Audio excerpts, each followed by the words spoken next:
lorsque l'Espagne s'est retirée du Sahara, l'Algérie a trouvé dans la question du Sahara non seulement une occasion d'élargir ses différends avec le Royaume du Maroc, mais aussi un engagement idéologique pour soutenir ce qu'elle croyait être les mouvements de libération nationale.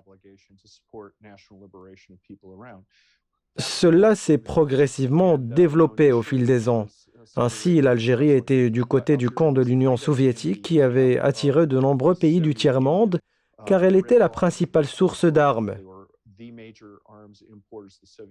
De même, l'Algérie avait l'habitude de voter avec l'Union soviétique dans les assemblées des Nations unies.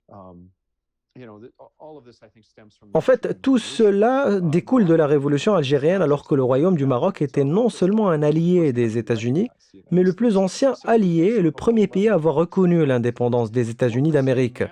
Ainsi, la situation est devenue une lutte par procuration de bas niveau. Ce que nous constatons aujourd'hui, c'est la présence d'un grand nombre de personnes sur une partie du Sahara.